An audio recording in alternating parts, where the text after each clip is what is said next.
In this one, I am going to tell you about a disaster in my fish room. Now, the word disaster means a lot more than what this is, but within my fish room, it is a disaster. So let's get into the video and I'll tell you exactly what happened. So we might as well start the video at this tank, and this tank is empty, as you can see. It's been drained down because I lost every fish in this tank. This is where my 3-foot rack was, which is now gone. And I lost every fish that was in that tank on the top of that row. And this bottom tank, I actually lost about 5 fish out of them. So I'll tell you exactly what happened.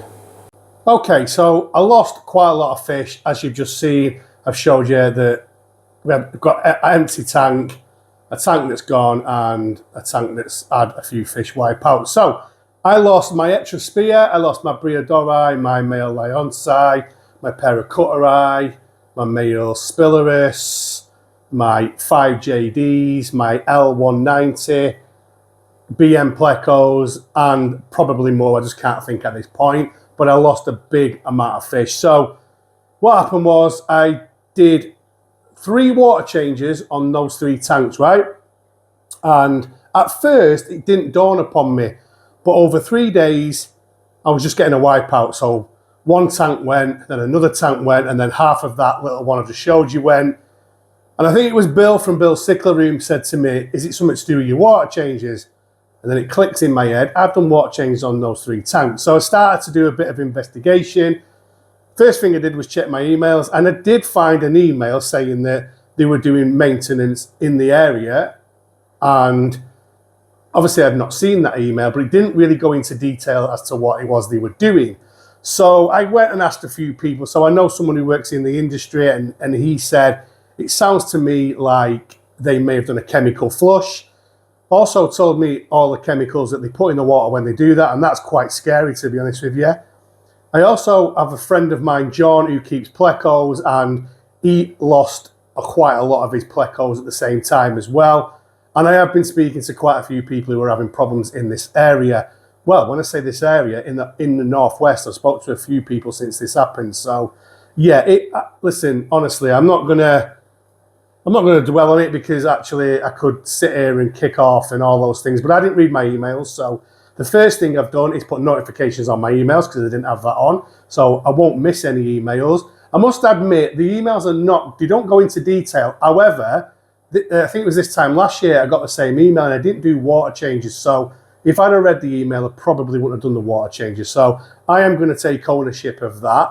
It is scary just what they're putting in the water, and we are drinking it. Well, you know, that's another video, another story, isn't it? But yeah, I'm absolutely gutted. I lost all these fish. You know, my extra spear, man, that is the biggest killer out of it. But also the Briodori, you know, the extra spear I'd had for 3 years, the Briodori 2 years, you know, and it took me ages to grow them 2 Briodori up to where I got them. So yeah, that's, you know, it's very sad. We move on. Let me spin you around just to talk to you about what I'm going to do with this tank. I mean, I'm being cocky there. We move on. It has bothered me. It's really pissed me off, if I'm honest with you. I am the kind of person that says, keep moving forward. I do get over things very quickly, but that's probably the biggest wipeout I've ever had in any fish room I've ever had. So it was a bit of a shock, and yeah, some good fish. Now, you know me, especially if you've watched me for a long time, I have a section of fish that are long-termers, like Trigger, you can see in the reflection just there. And my extra spear and the Briodori and the L190 were the same. I'd had them for a while. The other half of my fish room, I chop and change all the time. So basically what I'm doing is I'm feeding both types of fish keeper in my head, if that makes sense. Keeping the long-termers and chopping and changing. So a lot of my long-termers went, so that hurt, I'm not going to lie to you. But yeah, what am I going to do with this tank? So at the moment, it's staying empty for a few weeks. I am going to put some South American cichlids in there. I'll tell you right now what's going in there. There's going to be a couple of pike and a couple of true parrots. I have been sorting out with Urmson Aquatics for some true parrots, and I did sort out with Wharf for some pike. So I know what fish are going in this tank. Now, Obviously, I'd got to a point in my fish room where I was happy, I was content.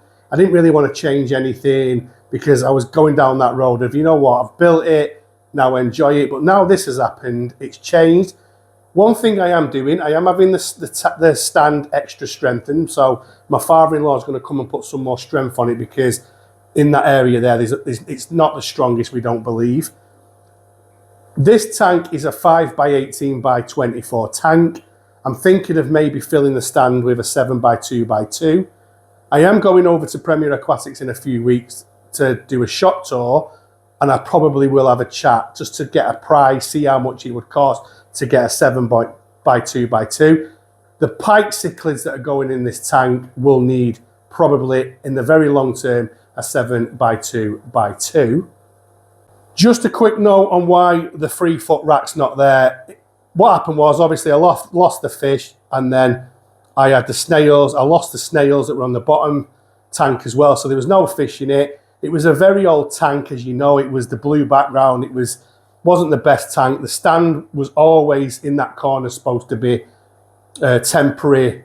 This stand here was supposed to be temporary when I first set the fish room up. So I took the opportunity while it was all empty to clear it out. Now, all those wires used to be hidden, so I'm going to have to redo all that. But for the moment, there is no plan to put anything in there. I'm not saying that I won't in the future, but right now I'm enjoying the space because it's given me some space in the fish room. So I gave the tank and the stand away to someone for free. So yeah, I'm glad I've done that now. But yeah, really, really sad. And I can't change it. I've just got to move on from it, and that's what I will do. I'm going away in a couple of weeks. When I come back, I will concentrate on what I do with this. I'll probably set this up anyway, temporary. And if not, it could be there for a while. If not, I could come on the next video and tell you guys I've put a 7x2 there. That's the way I am. You never know what you're going to get. But anyway, guys, I am going to wrap this video up now. So like I said, absolutely rubbish.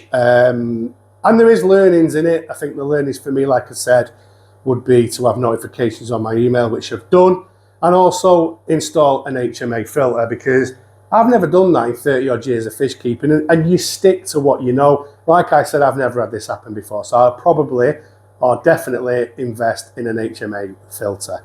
But anyway, guys, I just want to say a massive thank you. I got that video out of the way. That feels better that I've done that, and obviously, you know, it has to be done, doesn't it? I have to do the video, so. But anyway, we move on, and the next video, we are doing a tour of Urmson Aquatics, so look out for that, and I will see you all on the next one.